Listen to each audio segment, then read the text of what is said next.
Hi friends, இந்த வீடியோவில் chess போர்டும் chess காயின்ஸும் வீட்டிலேயே நம்ம எப்படி ரெடி பண்ணுறது அப்படின்னு தான் பார்க்க போகிறோம். ஆல்ரெடி பார்த்திங்கன்னா snake and leader, ludo game, business game, அப்புறம் புக் கிரிக்கெட், இந்த மாதிரி சின்ன சின்ன கேம்ஸ்லாம் நிறைய வீட்டிலேயே எப்படி பண்ணுறது அப்படின்னு வீடியோ போஸ்ட் பண்ணியிருக்கேன். அதெல்லாம் நீங்கள் பார்க்கல அப்படின்னா அந்த வீடியோட லிங்க் வந்து டிஸ்கிரிப்ஷனில் இருக்குது, செக் பண்ணி பாருங்கள். ஷிக் லைஃப் ஸ்டைல் தமிழ் அப்படிங்கிற என்னோட இன்னொரு சேனலையும் பாருங்கள். உங்களுக்கு பிடிச்சிருந்தா சப்ஸ்கிரைப் பண்ணி சப்போர்ட் பண்ணுங்கள். நம்ம கிராஃப்ட் சேனலையும் இப்போ தான் ஃபஸ்ட் டைம் பார்க்குறீங்க அப்படின்னா சப்ஸ்கிரைப் பண்ணி பெல் ஐக்கான் கிளிக் பண்ணி ஆல் நோட்டிஃபிகேஷன் கிளிக் பண்ணிக்கோங்க. அப்போ தான் வீடியோ போஸ்ட் பண்ண உடனே உங்களுக்கு நோட்டிஃபிகேஷன் வரும். வாங்க இப்போ செஸ் போர்டு எப்படி பண்ணுறதுன்னு பார்க்கலாம். ஃபஸ்ட்டு வந்து பார்த்திங்கன்னா கேக் வாங்கும்போது அதில் இருக்க அடியில் இருக்க அட்டையை வந்து நான் எடுத்திருக்கேன். இந்த மாதிரி அட்டை இருந்தாலும் நீங்கள் எடுத்துக்கலாம், அல்லது கேலண்டர் அட்டை எடுத்துக்கலாம், அப்புறம் நம்ம நோட் புக்கில் இருக்கிற அட்டையை கூட எடுத்துக்கலாம். எது வேணாலும் நீங்கள் ஸ்கொயர் ஷேப்பில் இருக்கிற மாதிரி ஒரு ஸ்ட்ராங்கான ஒரு அட்டையை வந்து எடுத்துக்கோங்க. அடுத்து வந்து பார்த்திங்கன்னா ஒரு ஒயிட் பேப்பர் எடுத்திருக்கேன். இது வந்து நோட் புக்லேருந்து எடுத்தது தான். இந்த மாதிரி ஒரு ஒயிட் பேப்பர் யூஸ் பண்ணி அந்த அட்டையை வந்து கவர் பண்ணிக்கோங்க.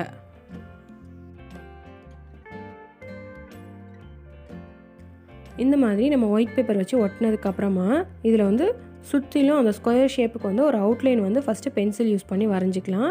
அடுத்து இந்த மாதிரி வரைஞ்சிட்டு இதுக்குள்ளே வந்து நம்ம சின்ன சின்ன பாக்ஸஸாக வரையணும். அது வந்து நமக்கு 8 பாக்ஸ் இருக்கிற மாதிரி இருக்கணும். ஸோ நம்ம வந்து என்ன சைஸில் வந்து அந்த அட்டை எடுக்கிறோமோ அதுக்கேற்ற மாதிரி நம்ம மெஷர் பண்ணி கரெக்டாக ஈக்குவலாக ஒரே மாதிரி வர்ற மாதிரி நம்ம வந்து அந்த ஸ்கொயர்லாம் வரையணும். ஃபஸ்ட்டு வந்து நான் கீழே மெஷர் பண்ணி அந்த இதெல்லாம் மார்க் பண்ணிக்கிறேன்.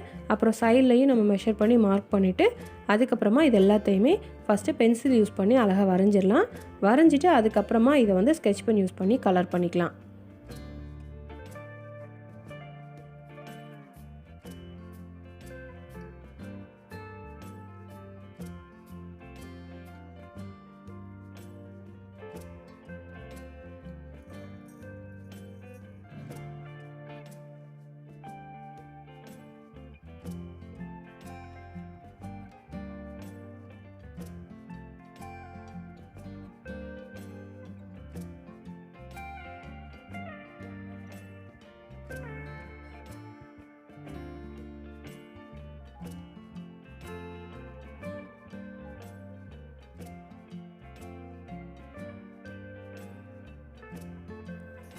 இப்போ பாருங்கள், நான் வந்து பென்சில் யூஸ் பண்ணி அந்த ஸ்கொயர்ஸ்லாம் போட்டேன். அடுத்து வந்து இது ஸ்கெட்ச் பென் யூஸ் பண்ணி நம்ம வந்து கலர் பண்ணிடலாம். நான் வந்து ப்ரௌன் கலர் யூஸ் பண்ணியிருக்கேன். இதுக்கு இன்னும் பிளாக் கலர் யூஸ் பண்ணலாம், அல்லது உங்களுக்கு என்ன கலர் பிடிக்குதோ அதில் யூஸ் பண்ணி இந்த மாதிரி அவுட்லைன் கொடுத்துக்கோங்க.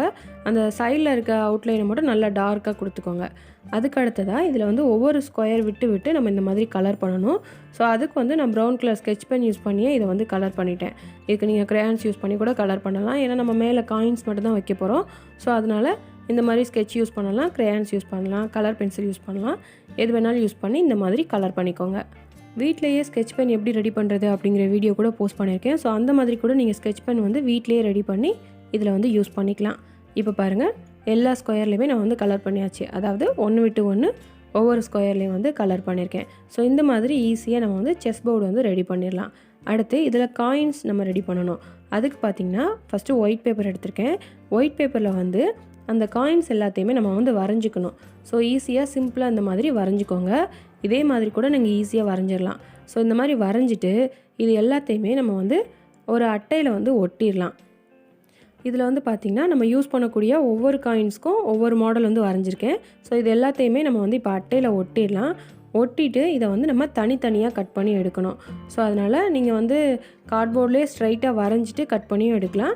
ஒயிட் பேக்ரவுண்டில் இருந்தால் அழகாக இருக்குமே அப்படிங்கிறதுக்காக நான் வந்து ஒயிட் பேப்பரில் வரைஞ்சிட்டு அடுத்து வந்து கார்ட்போர்டில் ஒட்டியிருக்கேன்.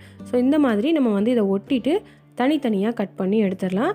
கட் பண்ணி எடுக்கும்போது ஓரளவுக்கு அந்த ஷேப் வந்து கரெக்டாக வர்ற மாதிரி பார்த்து எடுத்துக்கோங்க.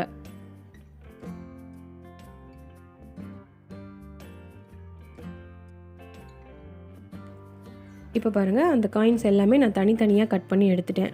இந்த மாதிரி கட் பண்ணி எடுத்துகிட்டு இதில் வந்து நம்ம ஸ்கெட்ச் பென் யூஸ் பண்ணி அதோட அவுட்லைன் கொடுத்துக்கலாம். அப்போ தான் அது வந்து நல்லா டார்க்காக தெரியும். ஸோ அதுக்காக இதை வந்து நான் ஸ்கெட்ச் பென் யூஸ் பண்ணி கலர் பண்ணிக்கிறேன். உள்ளே வந்து நம்ம கிரேயான்ஸ் யூஸ் பண்ணி கூட கலர் ஃபில் பண்ணிக்கலாம். நான் வந்து அவுட்லைன் மட்டும் தான் கொடுத்துருக்கேன். இப்போ பாருங்கள், அந்த 6 காயின்ஸ்க்குமே நான் வந்து அவுட்லைன் கொடுத்துட்டேன்.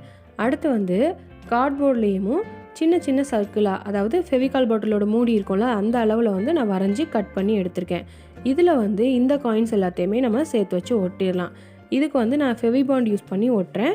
நீங்கள் வந்து ஃபெவிகால் கூட யூஸ் பண்ணலாம், ஏன்னா ரெண்டுமே கார்ட்போர்டு தானே. ஸோ அதனால் ஃபெவிகால் யூஸ் பண்ணிங்கனாலும் அழகாக நிற்கும்.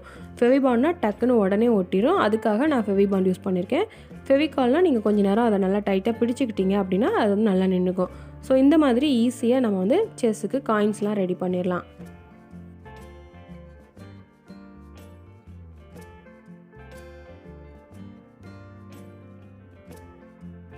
இதில் வந்து பார்த்திங்கன்னா இப்போ நம்ம ராஜா, ராணி, அப்புறம் யானை, குதிரை, மந்திரி, சிப்பாய் இந்த காயின்ஸ்லாம் ரெடி பண்ணியிருக்கோம். இதில் வந்து அந்த குதிரையும் யானையும் மந்திரி இது வந்து இன்னொரு காயின்ஸ் ரெடி பண்ணணும். சிப்பாய் வந்து மொத்தம் 8 காயின்ஸ் தேவை. ஒரு பிளேயருக்கே இத்தனை காயின்ஸ் தேவை. ஸோ இது எல்லாத்தையுமே நான் ரெடி பண்ணிவிட்டு இப்போ உங்களுக்கு காட்டுறேன். இப்போ பாருங்கள், நான் வந்து ஒரு பிளேயருக்கு தேவையான எல்லா காயின்ஸுமே ரெடி பண்ணிட்டேன். எல்லாத்தையுமே இந்த மாதிரி கீழே கார்ட்போர்டில் ரவுண்டாக கட் பண்ணி அதில் வந்து ஒட்டிட்டேன். ஸோ இப்போ வந்து நம்ம எல்லா காயினுமே பார்க்கலாம்.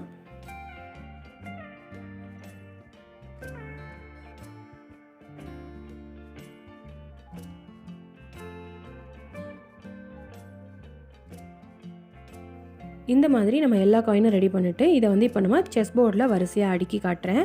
இதில் வந்து பார்த்திங்கன்னா இப்போ நம்ம ஒரு பிளேயருக்குரிய காயின்ஸ் தான் ரெடி பண்ணியிருக்கோம்.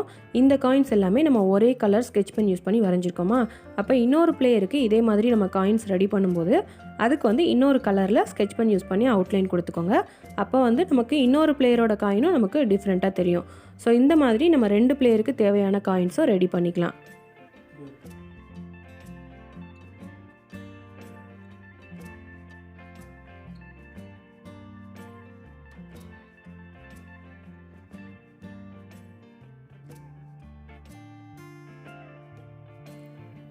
இப்போ பாருங்கள், நம்ம எல்லா செஸ் காயின்ஸுமே இதில் வந்து அடுக்கியாச்சு.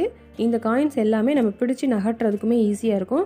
ஸோ ஈஸியாக வேஸ்ட்டாக இருக்க மெட்டீரியல்லேருந்து இந்த மாதிரி நம்ம வந்து ஒரு செஸ் போர்டு ரெடி பண்ணிடலாம். ஸோ கண்டிப்பாக நீங்களும் ட்ரை பண்ணி பாருங்கள். நீங்கள் ட்ரை பண்ணி பார்த்தீங்க அப்படின்னா அதை ஃபோட்டோ எடுத்து எனக்கு இமெயில் பண்ணுங்கள். இந்த வீடியோ உங்களுக்கு கண்டிப்பாக பிடிச்சிருக்கும்னு நினைக்கிறேன். பிடிச்சிருந்தால் லைக் பண்ணுங்கள், உங்கள் ஃப்ரெண்ட்ஸ் அண்ட் ஃபேமிலிக்கு ஷேர் பண்ணுங்கள். இந்த வீடியோவில் நீங்கள் பார்த்த இந்த செஸ் போர்டு, செஸ் காயின்ஸ்லாம் எப்படி இருக்குது அப்படின்னு மறக்காமல் கமெண்ட் பண்ணுங்கள். நீங்கள் இன்னும் நம்ம சேனலை சப்ஸ்கிரைப் பண்ணாமலே பார்த்துட்ருக்கீங்க அப்படின்னா சப்ஸ்கிரைப் பண்ணி பெல் ஐக்கான் கிளிக் பண்ணி ஆல் நோட்டிஃபிகேஷன் கிளிக் பண்ணிக்கோங்க. அப்போ தான் வீடியோ போஸ்ட் பண்ண உடனே உங்களுக்கு நோட்டிஃபிகேஷன் வரும். நெக்ஸ்ட் கிராஃப்ட் வீடியோவில் பார்க்கலாம். தேங்க்யூ.